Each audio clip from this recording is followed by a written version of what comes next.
Plants vs Zombies is a masterpiece, and with all great pieces of art, a plague of cheap copies trying to get a slice of that money pie hovers around it like a swarm of bot flies to a dead horse. But that swarm moved on to other profitable ventures a long time ago, all except one. One lone bootleg game trying its hardest to nourish itself with Plants vs Zombies' sloppy seconds. I present to you Plants vs Goblins, a franchise consisting of 7 entries, the most recent of which released a month ago as of writing this, and I will be dedicating an entire week to playing every single one of these games. This is a tale of dedication, of plagiarism, and of potential spyware. If you enjoyed this video, make sure to subscribe to make a little Goblins dream come true. Mets can't win game 1 without him. Plants vs Goblins 1 throws you right into the action with zero introduction, unless you count the Made in Unity logo. There's no menu, just a map and some buttons. And oh boy, what a map. We have Crazy Dave's iconic thatched roof and Nordic ruins. The music's actually pretty damn good. Suspiciously good. So good in fact that my stream got copyright striked because it's straight up stolen. I tried to Shazam it but nothing came up. I won't be playing any of the music from any of these games because I like money, but if you're dying to know what the game sounds like, it's kind of Halloween-y. A lot of people in my chat were saying it's from Angry Birds, but I couldn't find any match there. Jumping into the gameplay, we have our classic PvZ tutorial setup, and no plants. Fantastic start. We do, however, get to meet the titular Goblins, and if I'm to say one positive thing about this game, the Goblins are pretty charming. They definitely look like an enemy from an old school Flash game, which is the best a game like this can hope for. We managed to beat the level without plants somehow. On the second level, we actually get to use some plants. The sunflower is serviceable. This looks like a resource generator, but I wish it didn't look so depressed. Cherry Bomb has become stroke victim tomato, and the pea shooter is stuck doing a perpetual mock blowjob. It's quite the cast of characters. I really like how the untiled section of the lawns are more of a suggestion. You don't get this kind of freedom in Plants vs Zombies proper. Upon beating this level, we unlock the Chomper, and oh, never mind, this is the walnut of this game. This poor guy's hideous, and fuck dude, why is he tweaking so bad? This video isn't just going to be me complaining that these games are worse than Plants vs Zombies. I don't mind if they're rough around the edges, especially since these games were probably made by a handful of people. And things like stealing assets from large game studios is a negligible crime at best. It's a bit like not paying a TV license. But what is absolutely unforgivable is tying the progression of each level to a timer instead of how many goblins you've killed. It means these super easy levels still take 50 minutes to beat because you have to wait around for the next row of goblins to spawn. As for the other plants we can unlock, we have a very literal depiction of the repeater. This card shoots the goblins, brackets, 2 bullets. The snow pea, the ice shroom, which I have no idea what it's supposed to represent. If you really squint, it looks like an iceberg lettuce, but it has these weird metal divots on it. We have the chili, who in this game resembles more of a bad dragon cock extension, but it's a worthy addition nevertheless. This one's actually a fairly unique design, looking like some sort of catapult plant, but it's actually the freepeater, which weirdly costs the same as the repeater. Which is doubly weird because literally the next plant we unlock is also the freepeater, neither of which fire in 3 different lanes. We got the Doom Shroom, who is obscenely overpowered in this game. It recharges faster than the goblins spawn, so you just sort of loop it and win every level without trying. Now, saving my favourite for the last, I want you to take a good look at this little guy.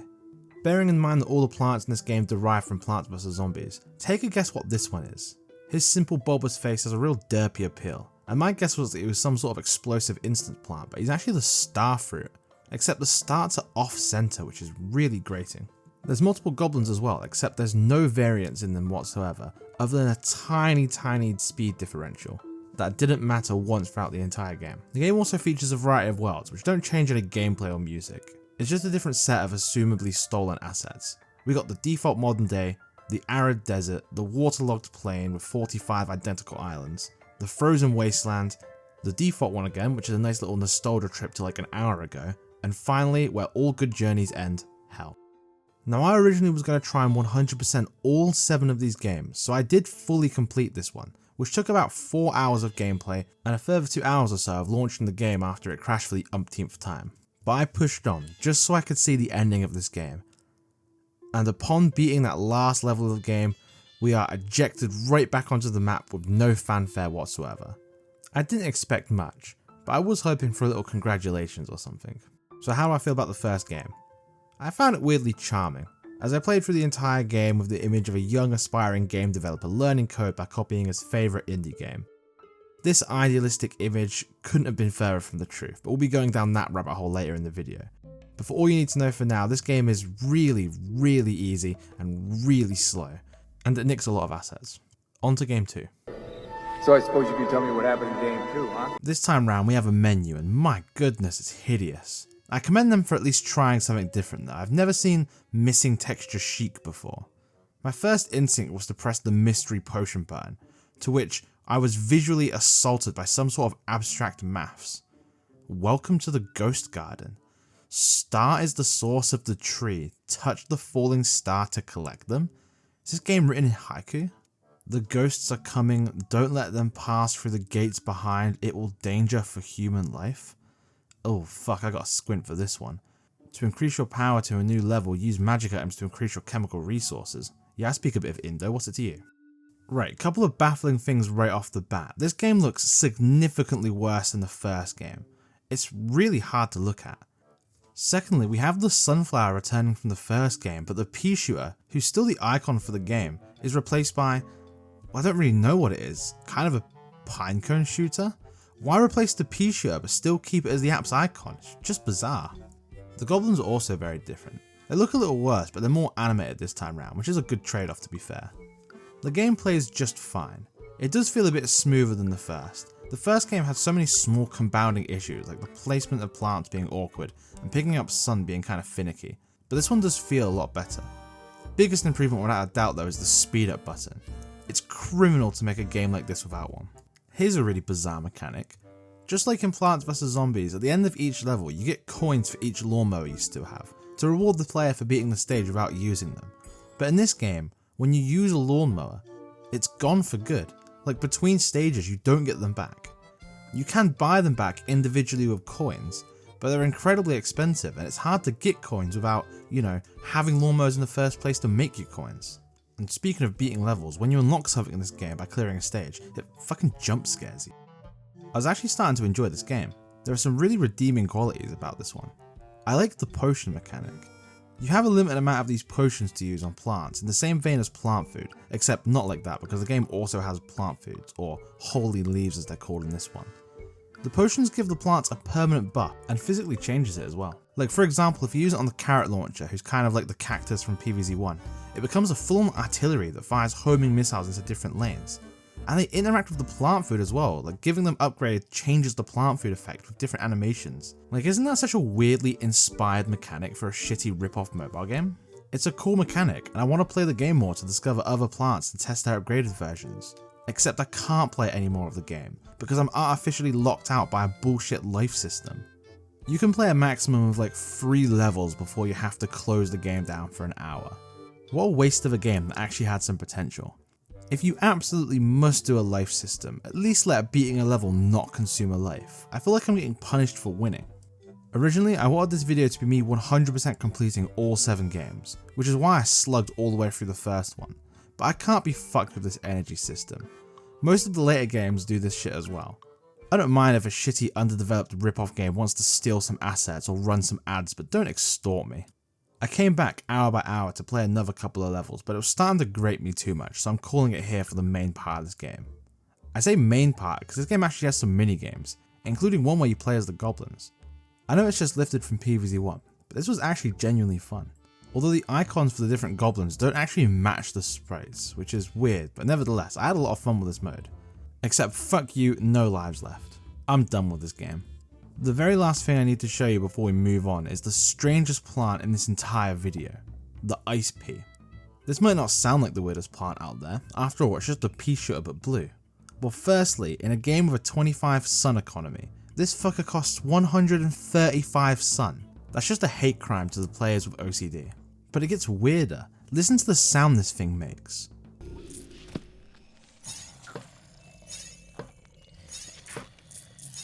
What is that sound? It's buried in my subconsciousness, but I can't remember what it's stolen from. If anyone can figure out what it is, please comment. I know it's from something I've played, but it's driving me bonkers. Let's just hope game 3 isn't as egregious as this one. Hey buddy, game 3 tonight. Blondies, don't be late, or I will kill you. What the actual fuck is happening? This menu is such a tonal shift from the first 2, I feel like I've been flashbanged. I can't show you guys because it's undoubtedly stolen, but over this visual masterpiece is incredibly overbearing cowboy music. I like how the title is decorated with the original sunflower while it's inches away from its newer, hideous rendition. But it doesn't just look different. Jumping into the tutorial, it's a totally different game. There's only 2 lanes now and the perspective is much different. Whatever it isn't very fun. But this is only the tutorial, so we'll give it a chance. There's no story in this game, which is a real shame because I was so eager to learn more about Crazy Dave's spin-off Conspicuous Steve. What's he looking at? It was at exactly this point of me staring at this ugly menu and getting audibly fisted by generic Western music that the image of the lone rookie game developer learning to code with his favourite franchise started to crack. These games are clearly made by different people. The extremely different art styles and random Indonesian text kinda gives it away, so I think it's time we do a bit of snooping to find out who's behind the Plants vs Goblins franchise. Plants vs Goblins was uploaded to the Play Store by Zebra Media Software. Taking a quick look at their website, we can see they've made a couple of games outside of the Plants vs Goblins franchise, such as Angry Granny, Farm Surprise Monster Farm, Zebra Media Surveillance Systems 2.2. I'm not trying to make any damaging accusations, but I find it slightly suspicious that a company that makes surveillance systems and webcam trackers is also outsourcing shitty mobile games. You know, ever since Cooking Mama was running an illegal crypto mining operation on my Nintendo Switch, I've struggled to give the benefit of doubt to game devs. Their website doesn't give away much information about who they are outside of an American phone number. I don't think that's enough to accurately tell where they are. This is just a random tangent, but if you thought Plants vs Goblins was a funny ripoff, on their related sites section of their website, they have a freelance job market called Fora. You know, like Fiverr, but a quid cheaper. They even stole the double R, man. It's nothing sacred to Zebra Media. Back to Plants vs Goblins 3, our first real level is very easy. The sunflower not generating any resources is pretty jarring. We got some landmine things we can use, but they do shockingly little damage for an explosive weapon. Despite this game being a visual step up from the last 2, I must say it's still pretty ugly. Except for the animation for digging up a plant, that's randomly really cool actually. The only necessary feature in any of these games is a speed up button, which this game thankfully has, so let's just speed this up. I have seen some debauchery in my time as a gamer. Genshin Impact giving people crippling gambling addictions, the Blizzard Bill Cosby suite, League of Legends, but charging me 5 fucking quid for the ability to speed up a game that plays at a snail's pace is diabolical. But as it turns out, that issue didn't matter at all. I've described a lot of games as unplayable, but this game is actually unplayable. As in past the second level, I just can't play the game. I reinstalled the game, I messed around on airplane mode, but clicking the levels just wouldn't do anything. No matter what I did, I just couldn't get into the levels. So I guess that's part 3. This game was abysmal. I really hope the games don't get worse than this. Welcome to Brookdale for Game 4. On to entry 4, we have a really simple menu. Just a big play button, and some fairly charming art. And what I'm only just now realizing is the Angry Bird font. Alright, I'm not gonna lie to you guys, this game is extremely simple. There's no new mechanics, no gimmicks, not even a speed up button. All of the goblins are the exact same but with varying speed and health, and there's only one map. I managed to beat the entire game in about an hour and a half, despite the individual levels feeling really long. The closest thing we have to a mechanic is the fact that you can watch an advert to gain 200 sun on the fly. So I guess I'm just going to go over all the plants because there isn't anything else to talk about, and some of these designs are really fun to be fair. We got the strawberry, who's actually this game's sunflower, the pomegranate, who's just a pea shooter, walnut crossed with the nerd emoji, spiky walnut, who's also cheaper for some reason, corn, who's just a pea shooter but you're paying a 25 sun premium for his bullets to be all wacky, bomb, he's just a bomb, the potato mine, but nothing could prepare you for this potato mine, just watch. I'm speechless, it's just perfect. Cucumber, who holds a smaller cucumber and just kind of bonks the goblins with it. We got this guy, take a wild guess who this is a clone of. Yeah, obviously it's the Repeater. We got Handlebar Mustache Mango, that one electric Ultra Beast, Gasping for Air Grapes, the Repeater Dragon twice more, the Chomper, who I was really excited to unlock because he's on the loading screen, but he just straight up does not work, the Torchwood, but unironically maybe cooler. I don't know what plant this is, but it shoots corn for some reason. Just the Dynamite again, except they cost 4 times as much. Onion on a stick, and last but certainly not least, oh god, what is that? It's so unnerving. An interesting exclusion from this list is the original pea shooter, because he still gets used for the app icon. If it's that iconic that you're using it for all the marketing, why not just include it in the game? That's pretty much all I have to say on this game. It's extremely simple, but it is the most playable by far, probably the best one yet. but not very daring. Gain some momentum back going into Game 5. Plants vs. Goblins 5. Right off the bat, just from the loading screen, this is the best looking one yet. It has the most coherent art style out of all of them. Like, this is the only game that I think has probably made its own assets. It's also ditched the Angry Birds fonts in favour of one they might have been a bit too fond of. I really like the designs of the plants in this one. They really have that late 2010 mobile game charm. All of them except the poor pea shooter. I don't know if the pressure of competing with the original pea shooter got to him, or maybe the goblins in this game are just that horrific, because the poor fella's gone and blown his fucking brains out. He's left with these gormless, unfeeling pinprick eyes. And he has these human ears. Why has he got human ears? There's also a gimp mask flamethrower who's pretty cool, and the sunflower visibly charges up to producing sun, which is a genuinely innovative change to the sunflower formula, which I like. But I just have to talk about the potato. There's been a lot of funny designs in this video so far, but this is the first plant in this whole franchise that genuinely looks better than most of the Plants vs Zombies plants. Just take a fucking look at this guy. His design is so simple, he's just Mr. Potato Man, but it conveys so much character. The way his arms and legs are so close together and behind his large body, he really does look like a wall plant. Him being a walnut clone is vindication for everyone who grew up thinking the walnut was a potato. He also has like 5 stages of taking damage and they're all incredible. He gets smaller and smaller, but his expression never falters until he's a pile of mash still soaking up damage. Whichever Indonesian sweatshop programmer was paid shillings to design this guy did a fantastic job. And don't get angry at me for making that joke, get angry at the games company partaking in that practice. It's real, look it up. As much as I love the art style in this one, there are some major flaws in the game. It's not smooth in the slightest. It's not a specific problem, it's lots of little things that compound. Like the sun, which is stars in this game for some reason, not getting added to your funds until its sluggish animation finishes, and plants randomly despawn for no reason. But the most damning problem in this game is that the goblins will sometimes just clip through the plants. This is a weird issue that every single one of these games has, but it's at its worst here. I actually got really stuck just 9 levels into the game. The goblins are really tanky in this one, and they're also kind of ugly, they're not to the same standard as the plants. And because they're so tanky, it means you need to do a lot of stalling with the potato, which would be fine if they didn't just mass walk through the plants like they don't exist. I got stuck on this level for an hour before I called it quits. In Plants vs Zombies 2, I would get stuck on levels for 3 or 4 hours and just keep pushing, because I knew that if I played absolutely perfectly I'd beat the levels eventually. But this was just restarting and hope the game would actually fucking work this time. It was a hard decision to quit here because I was so eager to unlock the three-peater. It's so fucking ugly, but it does really look like a gross uncle that you don't see very often. Hi everybody, I'm Ben Scully and welcome to Game 6.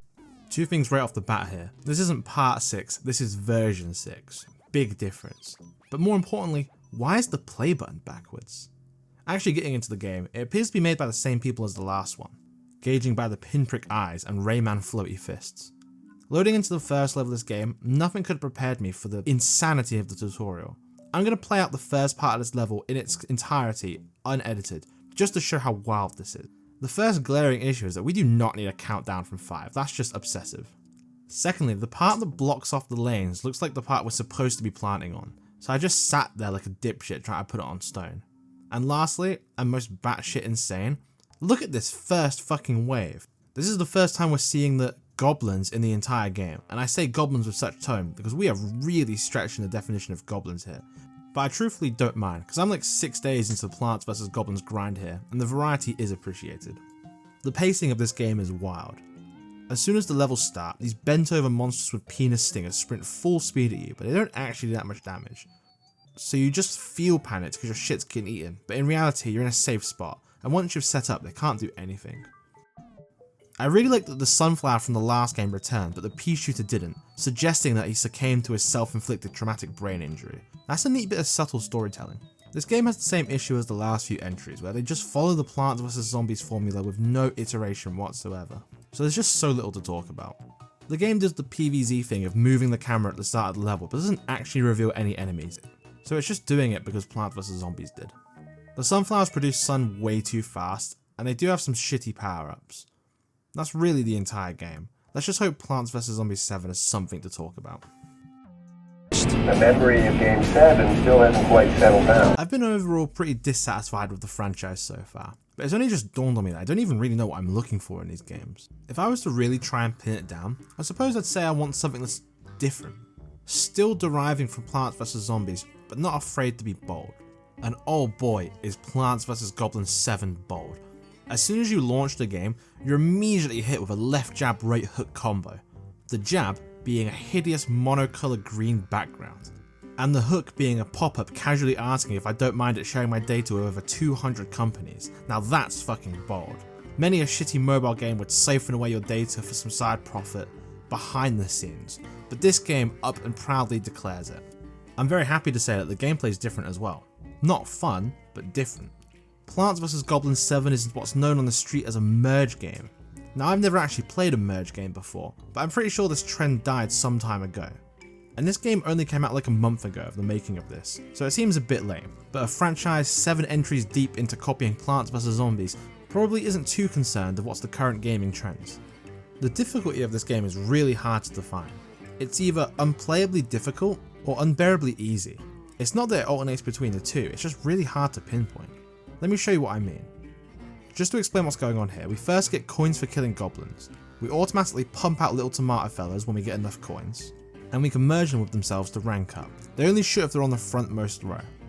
You need to protect a barrier that's in front of the plant, so there's no stalling out in this game. Now to explain the inscrutable difficulty. Check out this gameplay. Look at the first wave I need to deal with. It's blatantly impossible to beat. There's no way my plants can mow down this amount of goblins. It's impossibly difficult. But then when we lose and restart, we don't lose our progress we made ranking up our plants. So we can attempt the level over and over and over again until our plants are ranked up enough to win. I'm not sure if this is the intended gameplay loop, but it means these levels are kind of unlosable. Each level takes about 10 to 30 retries of progress. The gold you use in-game also stays with you in between levels and in the main menu as well. I assume to lure you into watching ads for bonus coins. It's not a horrible gameplay, but what absolutely kills it for me is that 1, the controls are terrible. The plants get stuck to your mouse and you can't move them around for a good couple of seconds, and sometimes things won't move the way you want them to. And secondly, ranking up plants don't change what they do. They all shoot the same basic bullets in a straight line. This took away all the excitement of ranking up the next plant and seeing what stupid plants there are to unlock. This has been the only thing making this entire franchise bearable. I will say that it's satisfying when you pull off a massive wombo combo of merging, but when you do that you lose a lot of your DPS until you build it back up. Each level takes a wild amount of time to beat. Stage 4 took me 50 minutes to beat, and that was with the use of every single limited power up the game gives you, meaning that the next level will have genuinely taken me hours of mindless merging. I've been begging this entire video for the option for a speed up button in these games, but for this final one, unironically, I kinda wish there was a button to slow the game down. I can't handle the merging the plants and moving them around. For the last time, let's take a look at what character designs this game has to offer. Some of the characters will look a bit familiar from the last 2 games. In order of rank up, we have Pissed Off Tomato Fellow, Carrot Fella, the Angry Pumpkin, Chili Fella, Pea Pod, Onion, Onion again, and Broccoli. And that is practically everything I have to say on this game. Well, that was Plants vs. Goblins, a franchise that reaches the lowest of lows and highs about as high as molehills. Since you've made it all the way to the end, let me know what your favourite plant throughout this entire video was. Mine was obviously the brains blown out pea shooter. I've got 2 more videos coming out this month, so subscribe to stick around for that shit, and thank you very, very much for watching. Cheers.